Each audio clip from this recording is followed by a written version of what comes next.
En este episodio hablamos de Jacob y del arrepentimiento. Aquí vamos.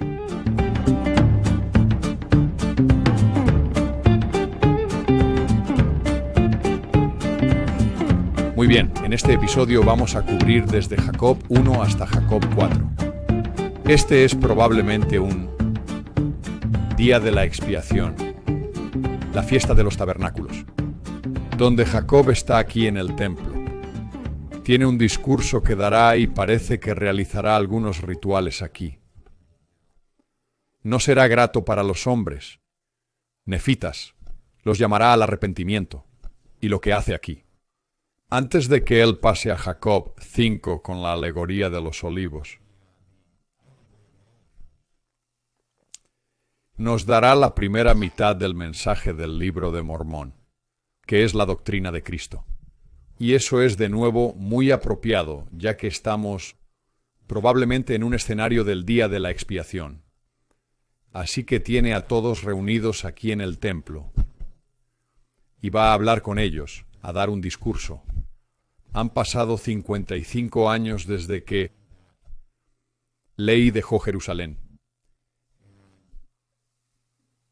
Tiene un par de cosas que decir.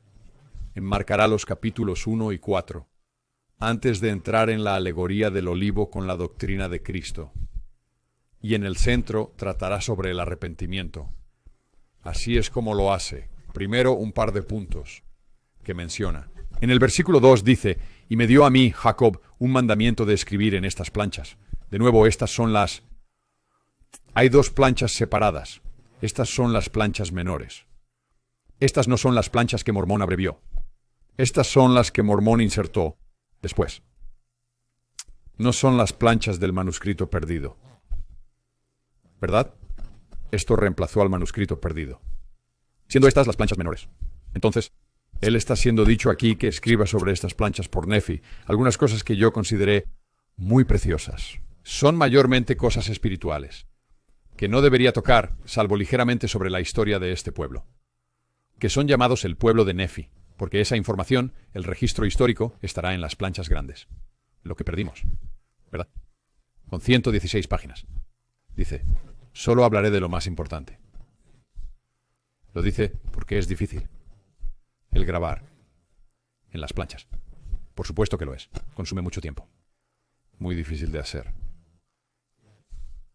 Es probable incluso un escenario donde mientras los grabadores están poniendo las letras y palabras que están en una posición. Bueno, quienes reciban los registros quizás no tengan la mejor escritura del mundo, por así decirlo.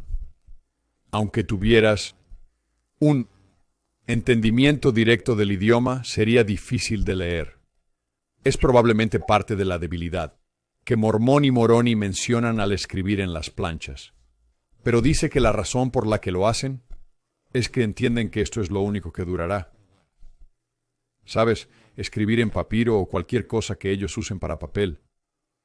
El grabar en madera no va a durar. Y así ellos quieren asegurarse de que estas sean las cosas más importantes sobre las que van a escribir. Y van a escribir sobre Cristo. Y van a escribir sobre lo que va a suceder en el futuro. Esto obsesiona a todos los profetas. La doctrina de Cristo y el convenio de recogimiento y de los pueblos, ¿verdad? Judíos y gentiles, las tribus perdidas e Israel. ¿Y por qué lo hacen? En el versículo 8. Que quisiéramos a Dios poder persuadir a todos los hombres de no rebelarse contra Dios, de provocarlo a ira, sino que todos los hombres crean en Cristo. Pasarán por la dificultad de grabar, haciendo algo tan eterno como ellos pueden hacerlo. En las planchas, para persuadir a hombres y mujeres a creer en Cristo. Ese es el propósito del libro de Mormón. Dice algo interesante que quiero tratar en dos niveles. Más adelante en el versículo 8 dice, que todos crean en Cristo y vean su muerte, y sufran su cruz, y lleven la vergüenza del mundo. Por tanto yo, Jacob, asumo cumplir el mandamiento de mi hermano Nefi. Entonces, que todos crean en Cristo no es suficiente. Empieza con eso, ¿cierto? Continúa y dice y vean su muerte, ¿verdad?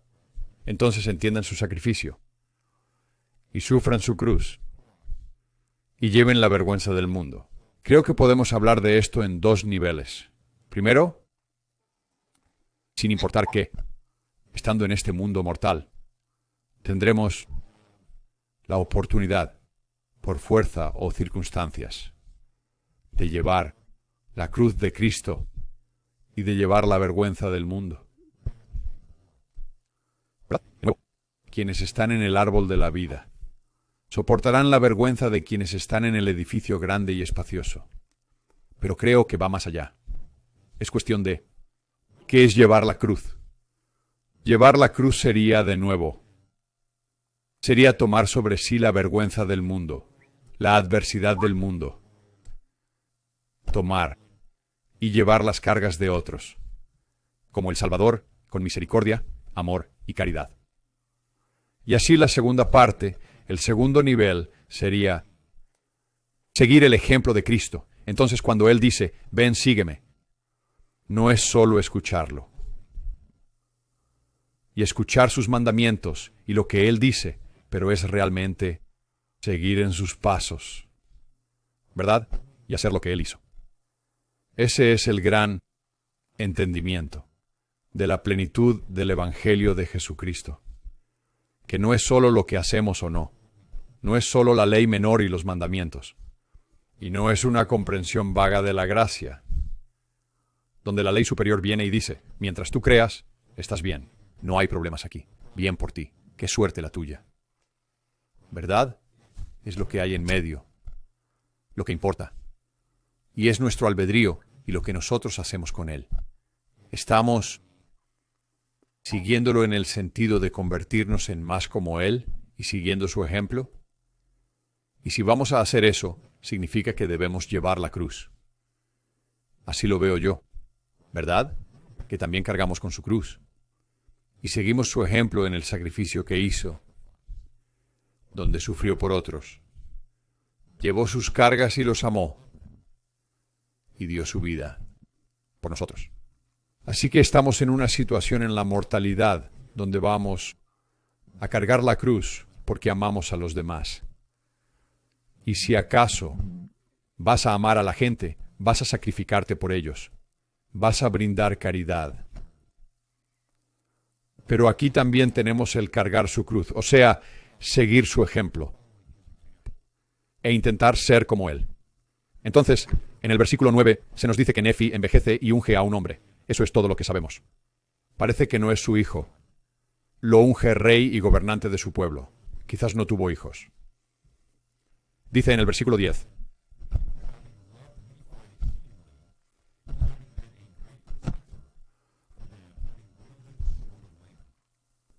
Si han leído el libro de Don Bradley, las 116 páginas perdidas, creo que así se llama. Él habla sobre cómo los primeros santos, aquellos cercanos a José Smith, creían que la espada de Labán era en realidad la espada de Josué que usó para entrar y conquistar a los cananeos, y que originalmente esa espada, dado que Josué era efraimita, se remonta hasta José de Egipto, y que se guardaba como parte de uno de sus objetos en lo que podrían considerar su arca de la alianza. Es interesante y ayuda a simbolizar un poco este clan josefita aquí, de efraimitas y manasitas que son los leítas, los zoramitas y los ismaelitas. El pueblo, al amar a Nefi, quiso conservar su nombre. Entonces, como con César, el siguiente rey sería Nefi, ¿verdad? El segundo Nefi. No es el libro de segundo Nefi. El rey sería el segundo, luego el tercero, etc. Y luego Nefi fallece y Jacob toma el relevo. Bueno, ¿quiénes somos aquí? ¿Qué tenemos aquí? Es como si la antorcha, al menos la espiritual, hubiera pasado a él. No la antorcha secular, por así decirlo, sino la espiritual. Y él dice, ¿qué tenemos aquí? Leí había establecido 7 tribus. Y pueden volver a las bendiciones que dio al principio de segundo Nefi antes de morir, y ver las 7 tribus que alinea. No tienen 12, como los israelitas, pero es la misma idea. Hay otros ejemplos antiguos de pueblos divididos en 7 tribus. Sería un número estándar, como 12. Y dice en el versículo 13, el pueblo que no era lamanita era nefita. Aún así, se les llamaba nefitas, jacobitas, josefitas y soramitas. Esos 4 bajo los nefitas. Y luego los lamanitas, lemuelitas e ismaelitas. Así que los hijos de Ismael se fueron con ellos. Y como recordarán, aunque usualmente tratamos con lamanitas y nefitas esos términos a lo largo del resto del libro de Mormón de vez en cuando, entramos en alguna tribu específica como los ismaelitas, como con el rey Lamoni, o los zoramitas cuando están orando, ¿cierto? Y no dejan entrar a los pobres, pero mayormente están divididos en estos 2 grupos, que son grupos políticos. Resultan ser más grupos políticos que solo grupos genealógicos, familias o incluso tribus. Porque hay movimiento entre los 2 bandos.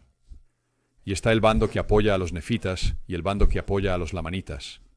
Llegamos al corazón del discurso de Jacob sobre el arrepentimiento, la condición de su pueblo, los nefitas, sobre todo los hombres, y cómo encaja con la doctrina de Cristo. Y dice en el versículo 15, él dice, y ahora aconteció que el pueblo de Nefi, bajo el reinado del segundo rey, comenzó a endurecer su corazón. ¿Cierto? De nuevo, es un contraste con abrir el corazón a las cosas de Cristo, a la misericordia y caridad. Y se entregan un poco a prácticas inicuas, como lo hizo David en la antigüedad, deseando muchas esposas y concubinas, al igual que Salomón su hijo. Esto es un poco confuso. En realidad no he analizado esto por completo. Vamos a llegar a esto de nuevo en el próximo capítulo o 2. Si lees la sección 132, que trata sobre el nuevo y sempiterno convenio, y además cubre la poligamia,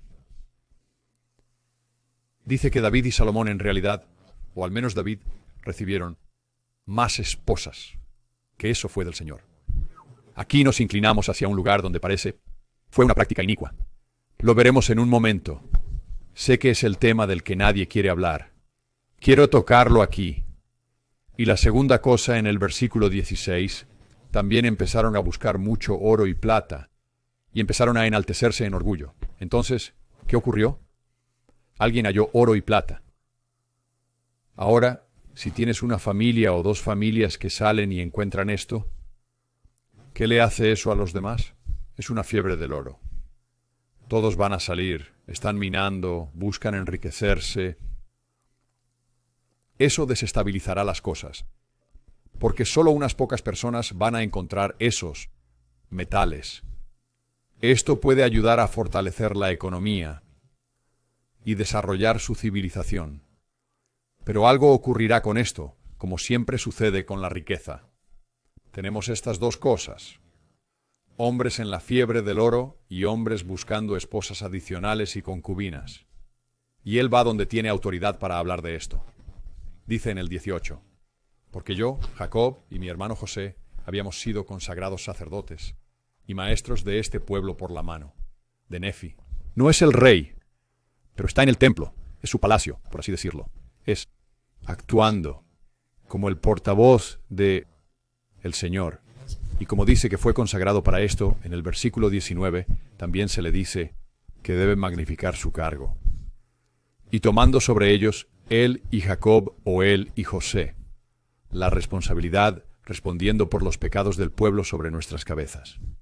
Si no les enseñamos la palabra de Dios, con diligencia, por tanto, trabajando con nuestras fuerzas, su sangre no caería sobre nuestras vestiduras. De lo contrario, su sangre caería sobre nuestras vestiduras y no seríamos hallados sin mancha en el último día. Es una imagen de expiación. Exacto. Correcto, eso es. Ese es el sumo sacerdote. En el templo. Tomando sobre sí, en cierto sentido, los pecados del pueblo. Y haciendo su mejor esfuerzo para llamarlos al arrepentimiento, para no ser responsable. Él debe purificar al pueblo. Pero debe purificarse a sí mismo y luego purificar el templo y demás. Tiene un momento difícil haciendo lo que debe. Va a llamar a los hombres de la congregación y lo que les ha pasado. Él no quiere hacer esto frente a todos, pero este es el lugar para hacerlo. Tienes que tener a todos juntos aquí. Y tratará de arreglar las cosas y llamar a la gente al arrepentimiento. Dice aquí en el versículo 7, capítulo 2. Y también estén de acuerdo conmigo en que debo usar mucha audacia al hablarles a ustedes, ante sus esposas y sus hijos, muchos de cuyos sentimientos son muy tiernos y castos, y delicados ante Dios, lo cual es agradable a Dios. Así que los está llamando. Pero dice, por mucho que no quiera hacer esto, odio hacer esto.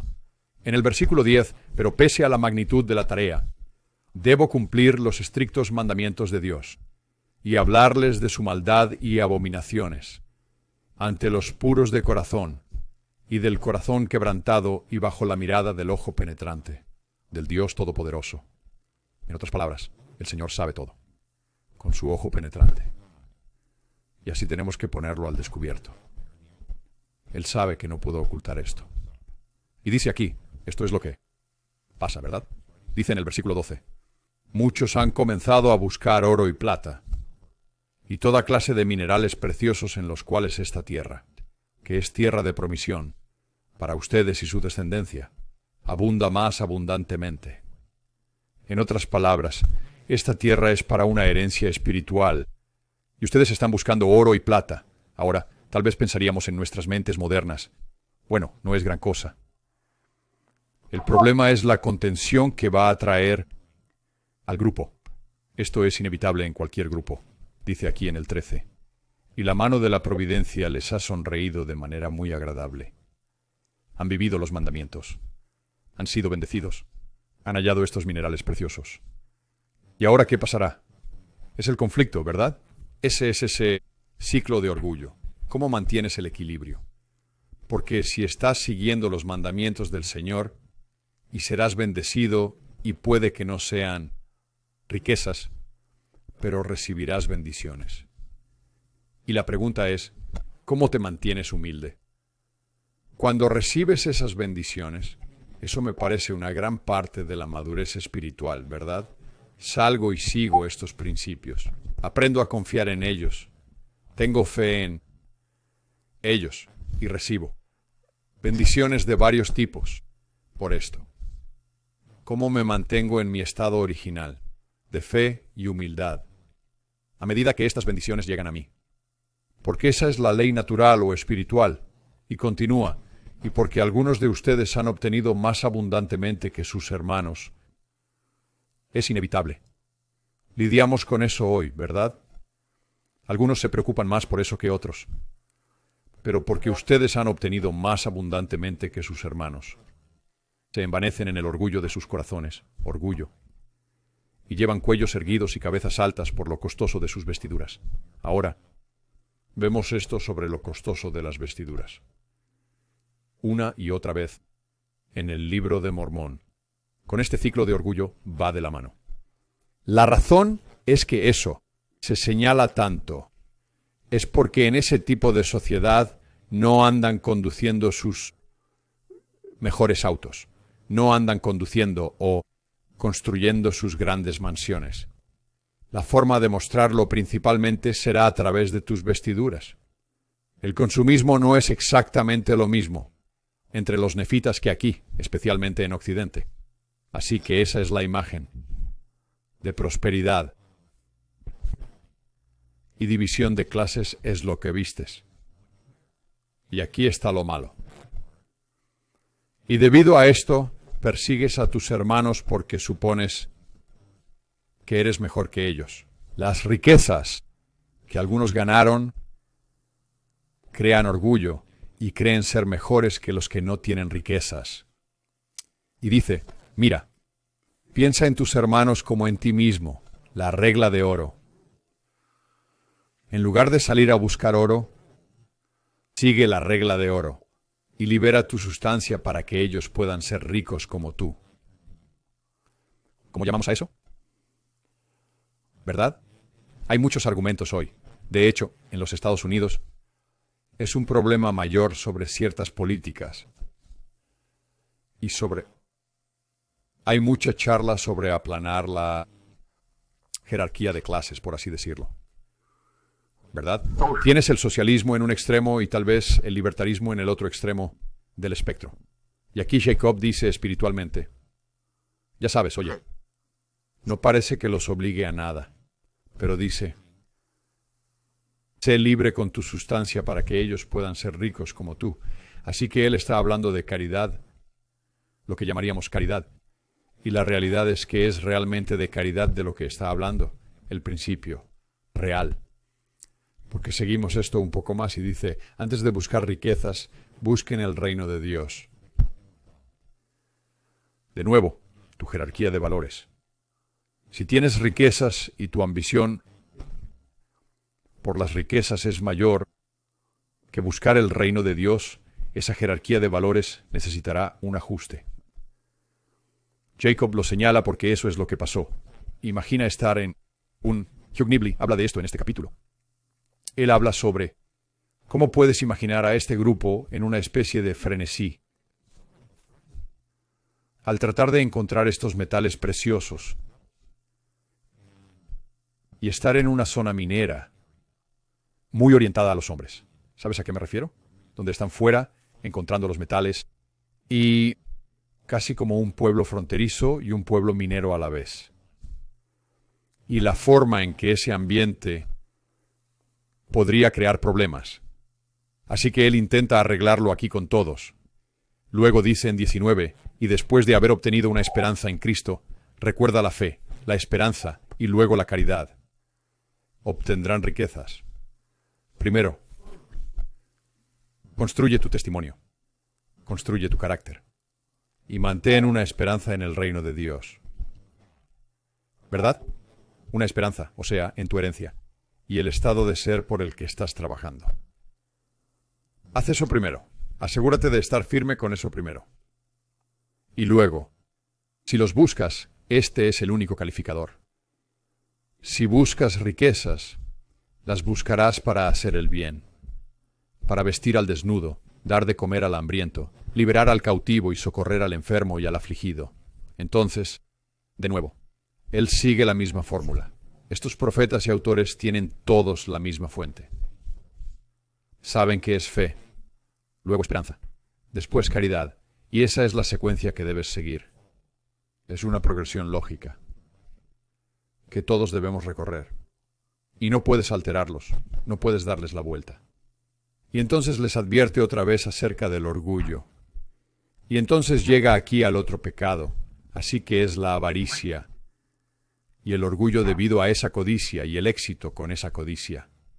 Y luego están las fornicaciones que trata aquí. Y en el versículo 23 dice, pero la palabra de Dios me agobia por sus crímenes graves. Estos son peores. Porque he aquí, así dice el Señor, este pueblo comienza a crecer en iniquidad. No entienden las Escrituras. ¿Qué no entienden de ellas? Porque deben referirse a ellas. De esta forma, como Jacob lo está delineando, él dice, porque intentan justificarse al cometer fornicaciones por las cosas escritas sobre David y Salomón, su hijo. Así que de nuevo, David y Salomón tenían muchas esposas y concubinas. ¿Cierto? Y eso es lo que él dice aquí, cosa que fue abominable ante mí, dice el Señor. De nuevo, no soy experto en esto. En la sección 132 se dice casi lo contrario aquí. Así que quizás algunos sepan cómo explicar esto mejor. Quizás han investigado más sobre esto. ¿O qué ocurre aquí? Bueno, vayamos más lejos porque hay un matiz importante. Dice, en 25, por tanto, dice el Señor, he sacado a este pueblo, fuera de la tierra de Jerusalén, por el poder de mi brazo para poder levantarme una rama justa del fruto de los lomos de José. Y luego 26, por tanto, yo, el Señor Dios, no permitiré que este pueblo haga como los de antes. Así que me suena que en la Jerusalén de ley que practicaban la poligamia y que algunos de los hombres tenían numerosas esposas y concubinas Y que Él los está sacando de eso, ¿verdad? Porque va directo a eso. Que Él está guiando a su pueblo, el pueblo de Jacob, los nefitas, fuera de Jerusalén, justo cuando habla de aquellos que practican lo que David y Salomón. Así que podría ser que David y Salomón fueron, o al menos David recibió, directiva de tener muchas esposas, que a menudo es parte de una nueva dispensación, solo durante una nueva dispensación, y que parte de eso continuó, al menos durante la época de Lehi. Pero recomendaría que al mirar eso, si es algo que incluso quieres mirar, miraría esto y lo contrastaría con la sección 132. Luego dice en el versículo 27, por tanto, hermanos, escúchenme y atiendan la palabra del Señor. Porque no habrá hombre alguno entre ustedes que tenga, a menos que sea una esposa, y concubinas no tendrá ninguna. Así que puede haber tiempos, cortos periodos, típicamente, donde esto es tal vez promovido. Pero en su mayoría no es así. ¿Quién sabe por qué? No tengo las respuestas. Tengo algunas ideas, pero no conozco las respuestas a esas preguntas. Pero en este tiempo, ciertamente dicen, no, esto es horrible. Y están destruyendo a sus esposas, destruyendo a sus hijos, destruyendo a sus familias. Y por eso es el crimen grave. Luego dice en el 28, porque yo, el Señor Dios, me deleito en la castidad de las mujeres. Y las fornicaciones son abominación ante mí, dice el Señor de los ejércitos. Así que, ¿por qué la castidad de las mujeres? ¿Habla de eso? En verdad, los hombres aquí son los que parecen tener el problema real. Pero de nuevo, si tienes esa relación y no es aprobada, una relación poliamorosa, entonces las mujeres también participan. Y es a menudo mencionado en las Escrituras que el Señor se deleita en la castidad de las mujeres. La razón es que son las guardianas, son las madres. Ellas darán a luz a la familia. Y si interrumpes eso, ¿verdad? Perturbas la familia. Entonces interrumpirás todo. Sobre la enseñanza, sobre los lazos de amor, sobre las tribus, sobre el convenio. Todo el plan de salvación se basa en esa unidad familiar. Al menos en su núcleo. No todos tienen la situación ideal.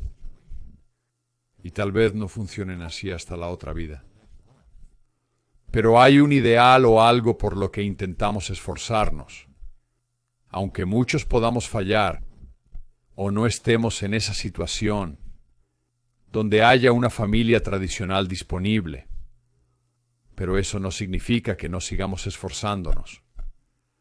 Luego dice en el 31, porque he aquí yo, el Señor, he visto la aflicción, y escuchado el lamento de las hijas de mi pueblo en la tierra de Jerusalén, y en todas las tierras de mi pueblo a causa de la iniquidad, y las abominaciones de sus esposos. Así pues, parece que Jerusalén participaba de lleno en esta práctica. Y otra vez, confirmando aquí en el 32, y no toleraré, dice el Señor de los ejércitos, que el llanto de las hijas de este pueblo, que saqué de la tierra de Jerusalén, lleguen ante mí contra los hombres de mi pueblo, dice el Señor de los ejércitos. Por tanto, han sido apartados de esto. A los justos siempre se les saca, ¿cierto? Los impíos permanecen. A los justos siempre se les saca de las ciudades. Y él dice, miren, quiero decir, aquí vamos de nuevo. Los he alejado de estas prácticas. Los he apartado como pueblo. Y ahora están regresando a Jerusalén de nuevo. Y después dice aquí, comparándolos a los lamanitas. Recuerden, Jacob repasó las 7 tribus. Y es un punto interesante. Creo que desde él, al menos desde él, no sé si lo sabemos del lado lamanita, pero del lado nefita, siempre hay 7 tribus. Aquellas otras 3 tribus de los lamanitas siempre son parte de ellos. ¿Verdad? Siempre hay, cuando son justos, ese sentimiento de familia con los lamanitas y el deseo de predicar el evangelio a ellos y llevarlos a tener convenios con ellos. Pero él dice aquí, aquí han cometido iniquidades mayores que los lamanitas. Así que, por supuesto, tal como están inflados de orgullo contra aquellos que son de clase baja y menor riqueza, quizás entre los nefitas, están inflados de orgullo contra los lamanitas. Y sin embargo, cometen una iniquidad mayor. Han roto los corazones de sus esposas tiernas y perdido la confianza de sus hijos. No hay mucho peor que eso. A causa de sus malos ejemplos frente a ellos. Y los sollozos de sus corazones ascienden a Dios contra ustedes. Y debido a la severidad de la palabra de Dios, que viene contra ustedes, muchos corazones murieron, heridos profundamente. Así que de nuevo esto es generalizado entre los nefitas actualmente. Y está destruyendo a las familias entre los nefitas. Y luego dice en el versículo 5, he aquí, los lamanitas, sus hermanos, a quienes odian, a causa de su inmundicia y la maldición que ha caído sobre su piel. En estos casos les lanzo un desafío. Cuando escuchen sobre una piel ennegrecida o una oscuridad, maldición o cualquier otra cosa, cambien esas palabras por semblante. Y pienso que estarán más cerca de la verdad de lo que se relata. Eso no quiere decir que no exista una manifestación física. Hay distintas razas y colores de piel y todo lo demás. Pero esto es, Jacob habla espiritualmente aquí. Y solo tengan eso en cuenta. Es solo una sugerencia, ¿verdad? Piensen en el semblante, ¿verdad? Y la maldición que ha recaído sobre su semblante son más justos que ustedes. Así que los lamanitas son más justos que los hombres aquí. Pues no han olvidado el mandamiento del Señor, que se dio a nuestro Padre, es decir, ley. Entonces ley, cuando estaban con ellos, dijo,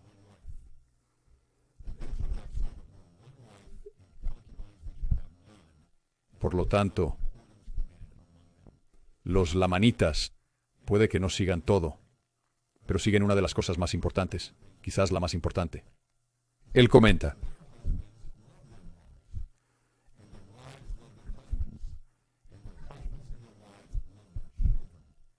esto nos da otra idea sobre la familia. Cómo el Señor no tiene favoritos. Y aunque los lamanitas quizás no tengan la plenitud del Evangelio, ni el sacerdocio, ni las ordenanzas del templo, pero aman a sus esposas y a sus hijos. Y esto para el Señor y para Jacob es algo muy importante. O sea, la familia es todo, ¿cierto? Eso es lo que les digo a mis hijos. La familia es todo.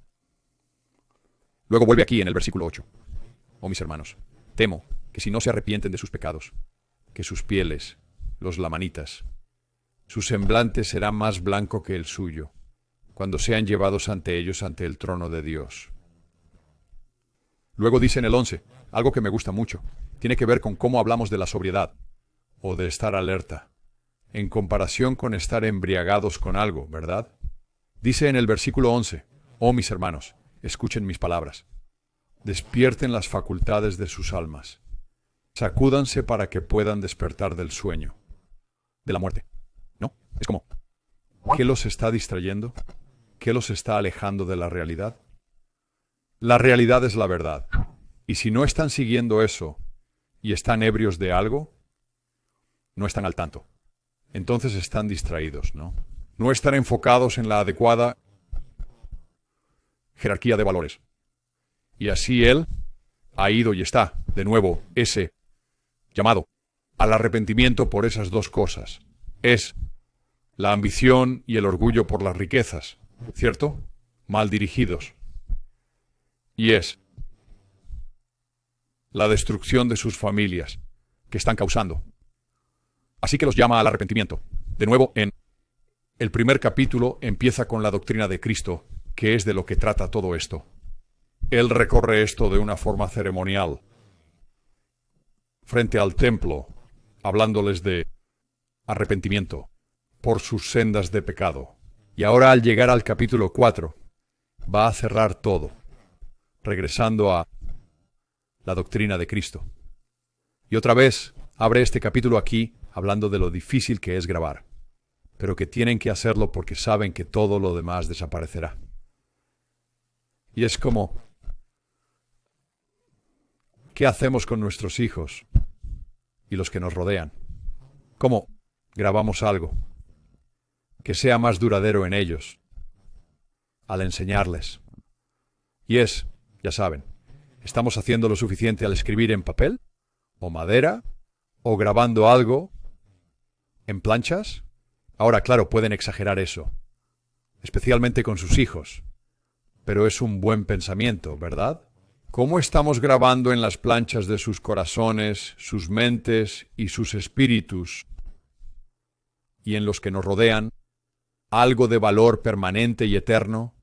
Dice, la razón por la que hacemos esto, en el versículo 4, es la intención que tenemos al escribir estos dichos para que sepan que sabíamos de Cristo, así que son sus testimonios. Y teníamos esperanza en su gloria, cientos de años antes de su venida. Y no solo nosotros teníamos esperanza en su gloria, sino también todos los profetas que estuvieron antes y de nuevo. Esto lo vemos una y otra vez. Todos los profetas, todos ellos han predicado acerca de Cristo. ¿Te imaginas al presidente Nelson no hablando de Cristo? Ese es su deber. ¿Cierto? Eso es lo que él hace. Así que todos los profetas profetizaron esta venida del Salvador. Él menciona que los profetas creían en Cristo y adoraban al Padre en su nombre. O sea, dos seres, ¿verdad? Otra vez, tiempos del Antiguo Testamento. Ellos habrían tenido un entendimiento de Jehová como el Hijo y el eventual Redentor del mundo. Y habrían tenido conocimiento del Padre como un ser distinto. Y con este fin, guardamos la ley de Moisés. Entonces, de nuevo, muy importante, vemos mucho de esto en el Nuevo Testamento con Pablo. Pero él está diciendo por qué tienen la ley de Moisés. Ellos siguen la ley de Moisés, pero lo hacen porque miran hacia adelante a Cristo. Eso es una ley menor. Eso es un sacerdocio preparatorio y una ley preparatoria. Es mirar a una ley superior y a la plenitud del Evangelio. No es que no tengas plenitud o veas la plenitud. La entiendes, quizás no la practiques, pero debes tener esa mirada hacia adelante, con la ley de Moisés, apuntando nuestras almas a Él, siendo la ley de Moisés. Y por esta causa es santificada para nosotros para justicia, tal como le fue contada a Abraham. Esto no se encuentra en el Antiguo Testamento, sobre la ley de Moisés, ¿verdad? Sobre el por qué. Es específicamente acerca de Cristo. Específicamente, y esto va incluso antes de Moisés, se remonta hasta Abraham. Y existe el dicho que recibimos a menudo en el Nuevo Testamento que también encontramos en el Libro de Mormón, hablando de la fe de Abraham. Y la manera de entender eso es que era fe en Jesucristo. Era fe en Jehová, el Redentor. ¿Verdad? Es sobre la ley superior, sobre el sacerdocio de Melquisedec. Trata sobre el nuevo y eterno convenio. De eso habla Jacob aquí. Ellos entienden esto.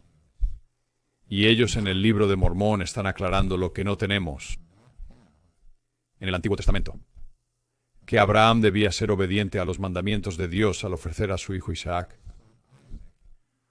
Lo cual es, y lo deja claro aquí, una semejanza de Dios y su Hijo unigénito. Así es como interpretaron el sacrificio, por decirlo así, de Isaac.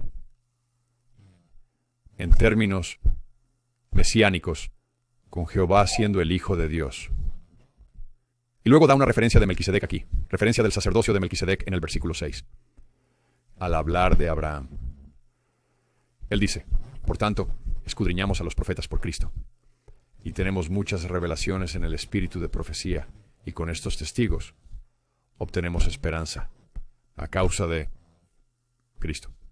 Y nuestra fe se vuelve inquebrantable de tal manera que nosotros podemos mandar en el nombre de Jesús. Eso es sacerdocio. Y los mismos árboles nos obedecen, o las montañas o las olas del mar. Son referencias a poderes del sacerdocio de Melquisedec. No obstante, aunque ellos tienen este sacerdocio superior, dice, sin embargo, el Señor Dios nos muestra nuestra debilidad. ¿Verdad? Siempre nos sometemos. Siempre. Reverentes ante alguien. Para que sepamos que es mediante su gracia y sus grandes condescendencias para con los hijos de los hombres que tenemos poder para hacer esto. Así que no es por tu propio mérito. Como no puedes tener la ley menor sola, ¿verdad? Tienes que tener el poder de Dios para habilitarte. Y al igual que Nefi la semana pasada había repasado la revelación. Qué importante fue. Y no cerrar el canon. En una Biblia, tenemos una Biblia. Jacob dice en el versículo 8, He aquí, grandes y maravillosas son las obras del Señor. Cuán inescrutables son las profundidades de sus misterios. Y es imposible que el hombre descubra todos sus caminos. Y ningún hombre conoce sus caminos, a menos que les sean revelados. Por tanto, hermanos, no despreciéis las revelaciones de Dios. Entonces, no busquéis aconsejar al Señor, sino recibir consejo de su mano. Y cerrando aquí. De nuevo, esto es sobre la doctrina de Cristo. Dice en el versículo 11. Por tanto, amados hermanos, reconciliaos o reunidos de nuevo. Eso depende de ti. Él ha hecho su trabajo siendo Dios. Pero para que tú te reconcilies ahora con Él, depende de ti y de tu albedrío. Reconciliaos con Él mediante la expiación de Cristo. Eso es lo que les permite hacerlo. El camino ha sido abierto. Su Hijo unigénito, y puede obtener una resurrección, de acuerdo al poder de la resurrección que está en Cristo. Y de nuevo, como repasó la doctrina de Cristo aquí, vuelve a los judíos, que en ese tiempo eran un pueblo de dura cerviz, y dice, pero he aquí, los judíos eran un pueblo de dura cerviz, y menospreciaron las palabras de claridad. Recuerda, la claridad siempre está unida con la doctrina de Cristo. Y mataron a los profetas, sabemos por qué, y buscaron cosas que no entendían.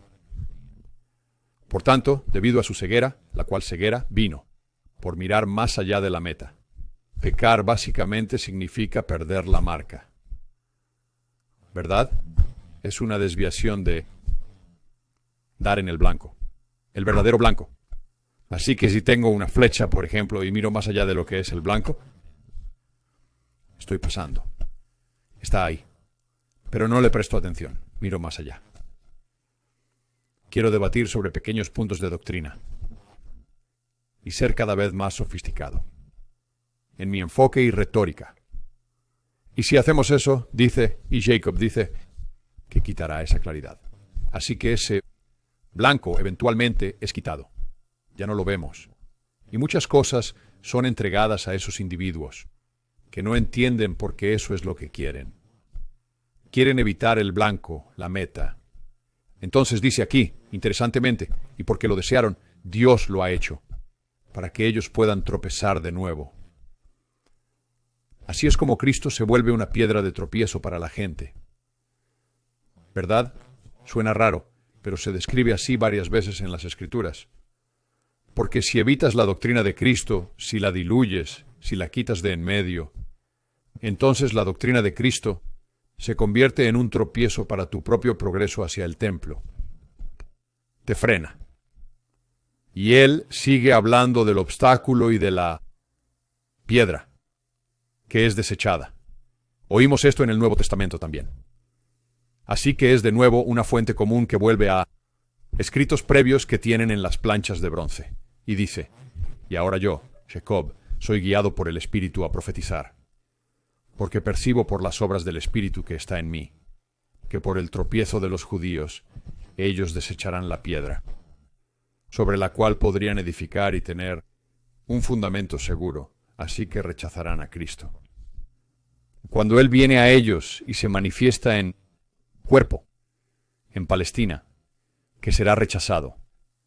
Así que, como ha hablado de la piedra siendo rechazada por los judíos, ahora nos va a llevar a esta transición para la próxima semana, sobre la alegoría de los olivos, que otra vez une la doctrina de Cristo, la aceptación de la doctrina de Cristo, junto con el pueblo del convenio, junto con la casa de Israel.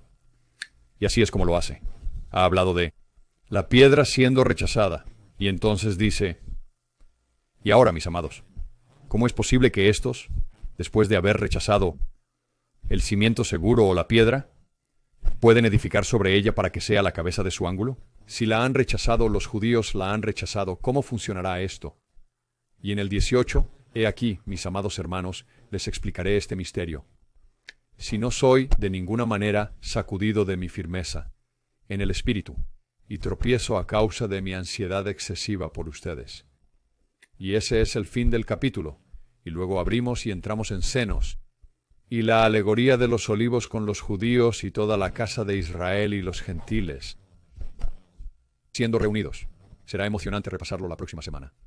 Y así, aquí de nuevo, tenemos una etapa, ¿verdad? Una etapa de festival para Jacob durante lo que parece ser la fiesta de los tabernáculos y el día de la expiación. Y está aquí en el templo, repasando todo esto. De nuevo, estableciendo la ley sobre la doctrina de Cristo, empezando con eso, lo importante que es, y luego llamando al arrepentimiento, de una civilización que parece, basándose en las palabras de Jacob, que empieza a desmoronarse, especialmente en las familias, y esta distinción entre clases que comienza con bendiciones, y por supuesto, toda la idea del orgullo, que es omnipresente con ambos de estos pecados. Y luego termina aquí repasando, otra vez, la doctrina de Cristo, mientras está a punto de abrir la idea de atravesar el tiempo, con todos estos pueblos y con el convenio. Siempre me parece interesante que mientras estos profetas hablan de el pecado o llaman al arrepentimiento, siempre es una cuestión de poner tu fe en la expiación, pero también poner a Cristo arriba de tus valores para aceptarlo, para tener fe en ese sacrificio y para llegar a ser más como Él. Todas son partes de la plenitud del Evangelio y la plenitud de la doctrina de Cristo. Y mientras hablamos aquí, mientras leo estas palabras sobre los judíos que rechazan a Cristo, no puedo evitar aplicar eso a mí mismo y pensar, ¿cómo es que rechazo a Cristo en mi propia vida? ¿Y cómo estoy creando obstáculos en mi camino de progreso? Por eso, hablaremos la próxima vez.